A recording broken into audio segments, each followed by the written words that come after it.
My wife said, I'm going on a business trip with my boss. Then I saw the couple's massage booking on her email. I replied, work hard. Then I called her boss's wife, forwarded the email, and wished her a happy anniversary. The screaming I heard through the phone when she called me back. I, 36 male, work as an urban planner for the city. It's a job about rules, long-term consequences, and seeing how one small change can affect an entire system. It's methodical. I like it. My wife, Alara, 34, is the opposite. She's all flash and momentum. She works in high-end commercial real estate development. We've been married for 7 years. It's been stable. Until about 6 months ago, when she got this new job with a shark-like developer named Alistair, 50-something. Lately, the distance has been palpable. Client dinners that run until 1 a.m., site visits on weekends. Her phone, once left casually on the counter, is now permanently screened down or in her purse. I'm a planner. I see the pattern. Last night she came home buzzing, kissed me on the cheek, which felt like a formality, and poured a huge glass of wine. Babe, massive news, she said. Alistair is taking me to the big coastal developers summit. It's huge, just me and him. If we land this, it's the new high-rise account. It's everything. Wow, I said. Just you and him? Don't be like that, Leo, she snapped, her good mood vanishing. It's work. You know the thing I'm good at? It's 3 days. I leave Thursday. Okay, I said. Just congrats. I felt that cold, familiar knot. I'm not a don't be like that guy. I'm the guy who supports her. But this felt different. This morning she was in the shower getting ready to go to the office before her trip. Our shared family tablet was on the kitchen counter charging. I was just checking the weather. A notification popped up on the lock screen. An email from Serenity Spa and Resort. Subject your booking confirmation. My heart didn't pound. It just stopped. My job is about details. I unlocked the tablet. Her personal email was still logged in. I opened it. It wasn't just a spa booking. It was an itinerary. Dear Alara, we are thrilled to confirm your reservation for our couples retreat package. It listed the services: 90-minute aromatherapy deep tissue, private grotto soak, champagne and strawberries. And the guests, booked for Alistair and Alara. The blood drained from my face. I scrolled down. The date, Thursday, the day she leaves. I felt sick. But the planner in me took over. I needed more data. Alistair is a local big shot. His wife, Rowena, is a socialite, on the board of every local charity. Her social media is public. It took me 30 seconds to find her Instagram. I scrolled back. Posts about fundraisers, new shoes, her awful little dogs. And then exactly 1 year ago, a post. Happy 20th anniversary to my rock, Alistair. He's whisking me away. I'm the luckiest woman alive. Can't wait for 21. The date of the post, 2 days before their trip. The date of the couple's retreat booking. Their 21st anniversary. My wife isn't just sleeping with her boss. She's his anniversary present to himself. I felt a sudden strange calm. The hurt was there, deep and cold, but on the surface was just logic. A problem to be solved. A system that needed correction. Alara came out of the bathroom wrapped in a towel. Hey, can you iron my silk blouse, the one I need for the summit dinner? She asked. I just nodded. Sure. While the iron heated up, I sent her a text, even though she was in the next room. Me. Trip sounds intense. Work hard. XO? She glanced at her phone and smiled. Thanks, babe. You're the best. 9:15 a.m. Alara left for the office. I found the website for Rowena's main charity. Her contact info was right there on the board members page. An assistant's email and her direct line. I forwarded the Serenity Spa email confirmation to my own account. Then I forwarded it to Rowena. Subject, happy anniversary. Rowena, this is Leo, Alara's husband. I believe our spouses are collaborating on a special project for your anniversary. You should see this confirmation. I believe it's for this Thursday. All the best, Leo. I hit send. 9:30 a.m. I called the best, most ruthless divorce lawyer in the city, the one who handled my colleague's nightmare separation. Hello, I need to book an emergency consultation. Today, my wife is having an affair with her boss and I just sent the proof to his wife. A pause. Mr. Leo, can you be here at 11 a.m.? 10. My phone rang. An unknown number. I let it ring. A minute later, my actual phone rang. Alara. I answered. I put it on speaker. It wasn't her voice I heard first. It was screaming. A woman's voice, pure operatic rage. I will ruin you. I will end you, Alistair. You're done. Then Alara's voice high-pitched and panicked. Leo, what did you do? What did you do? Hi, Alara, what's wrong? Sounds busy. Rowena is here. Alistair is. What did you send her? My job. Leo, why? I just wished her a happy anniversary, I said, my voice perfectly level. Isn't that what you're supposed to do? You two were getting a couple's massage for it. I heard a sound, a gasp, then a sob. You bastard, you spied on me. Your itinerary popped up on the tablet, Alara. You booked an anniversary getaway with another woman's husband. I just forwarded the mail. The screaming in the background got closer. I heard Rowena, clear as day. Get her out. Get her out of my building. Leo, please. You have to fix this. Call her. Tell her it was a mix-up. A team building. Leo, I'm going to be fired. That sounds like a natural consequence, Alara. You've ruined my life. No, I said, grabbing my keys to go see the lawyer. You did. I just sent the receipts. Goodbye. I hung up. The apartment was quiet. I took a deep breath. My hands were shaking. Not from fear, from clarity. The system was in motion. Update 1, it's been 2 weeks. Hell is a word. Nuclear is another. I've been staying at my brother's place since the call, but I had to go back to the house today to meet my lawyer. And unfortunately, Alara was there. The trip was, of course, instantly cancelled.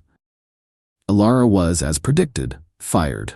Or as her termination letter apparently put it, her position was eliminated, effective immediately, due to corporate restructuring. I guess Rowena is on the company's board, family money, of course, and that restructuring was swift. Alistair was also fired, canned, booted, pursuing other opportunities. Rowena, I hear, is divorcing him and has already had his assets frozen. She does not play. But my problem isn't Rowena, it's Alara. I went to the house with my lawyer, as agreed, to assess the property. We've been married 7 years. The house is mine. I bought it 5 years before we even met. It's a premarital asset. My name is the only one on the deed. I thought this would be simple. I was wrong. We walked in, and she was sitting on the sofa surrounded by packing tape and empty wine bottles. She looked terrible. But the moment she saw me, her eyes went from dead to pure venom. There he is, she's standing up. The man. The little spy who ruined my life. Alara, I said, tired.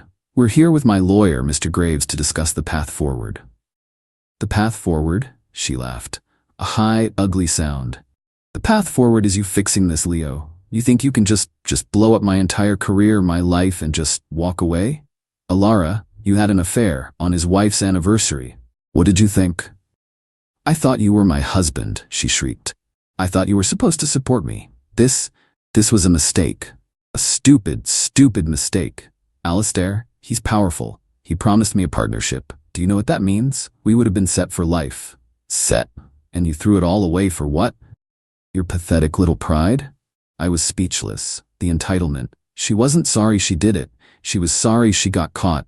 She was furious that I hadn't just, let her? You need to leave, Alara, I said. This is my house. You have 24 hours to get your things. This is where her lawyer must have coached her. Her entire demeanor changed. She smiled. A slow, cold, calculating smile. No, I don't think I will. Mr. Graves stepped forward. Miss Alara, the deed is solely in Mr. Leo's name. It is a premarital asset. You have no legal right to stay here. Oh, but I do, she said, tapping her temple. See, I may not be on the deed, but I paid for the entire kitchen and master bath remodel. $120,000 of my money. My inheritance, actually. That's my equity. This house is just as much mine as it is his, so I'm not going anywhere until I get my half. Or until a judge makes me. My lawyer and I looked at each other. She was right. She'd used an inheritance she got 3 years ago to fund a massive renovation. That value is now commingled. This just went from a simple eviction to a protracted, ugly, expensive legal battle over occupancy. She knew she had me. So, path forward? She mocked. The path forward is you paying me, Leo. You either buy me out, or we sell the house and split it. Until then, I'm your roommate. She's dug in. She's in the guest room, but she's here, making my life a living hell. She blasts music. She accidentally leaves the stove on. She forgets to lock the door. It's hostile. And the entitlement has escalated. Her mother, Fiona, called me. Not once, 12 times. Leo, this is Fiona. You have to stop this. You are destroying her. She was trapped, Leo. A man like Alistair, you don't say no to him. She's a victim here. You're supposed to be her protector, and you fed her to the wolves. What kind of man does that? Fiona, she booked a couples massage, I said for the fourth time. She wasn't trapped, she was packing silk blouses. You are a cold, cold man, she hissed and hung up. So now I'm in a legal stalemate. I can't get her out without a court order, and that takes time. She's in my house, actively hostile, demanding her half of my property. My lawyer is filing for an emergency order of exclusive occupancy, citing her infidelity and creation of a hostile environment, but it's not a slam dunk. While I was there, I noticed her eyeing something. On my office wall, I have a set of original architectural drawings. They were my grandfather's. They're my artifact. They're the most valuable thing I own, not in money, but in sentiment. She looked right at them, then at me, and smiled. I always did love these. I'm moving them to a safe deposit box tomorrow. This is just the beginning. Final update. It's over. It's finally, truly over. The past 2 months have been a masterclass in legal maneuvering and human ugliness. The roommate situation became untenable. I moved back to my brother's. I refused to be in that house with her. My lawyer and I decided to let the legal process play out. We had the hearing for the exclusive occupancy. We lost. The judge, a woman who seemed exhausted by the whole thing, ruled that since Alara had a significant, demonstrable financial stake in the property, the $120,000 remodel, I couldn't just kick her out without a final divorce decree. She was ordered to stay in the guest wing, me and the master, if I chose. But we were legally stuck. Alara was smug. She thought she'd won. She thought she could drag this out for a year, bleed me dry in legal fees, and force a sale of the house. She saw this as weakness. So she escalated. This is where the dirty trick comes in. This is where she overplayed her hand so badly it cost her everything. I had, as promised, moved my grandfather's drawings to a bank vault. I'm not an idiot, but I'd forgotten about something else. In my office, in a flat file cabinet, were my own professional portfolios. Years of my work, renderings, plans, conceptual designs for city projects. Not valuable in a monetary sense, but they were my career. My professional history. I had to go to the house to retrieve them for a job interview. I'm looking at a new position in the private sector, far away from all this.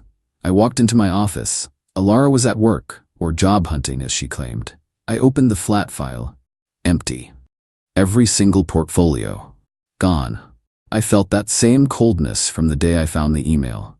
I have a small, motion-activated security camera in my office. I installed it after she forgot to lock the front door. I checked the footage from the day before.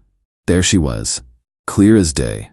Alara in a business suit, carefully and methodically emptying my file cabinet, stacking my portfolios and carrying them out to her car. She didn't look angry. She looked efficient.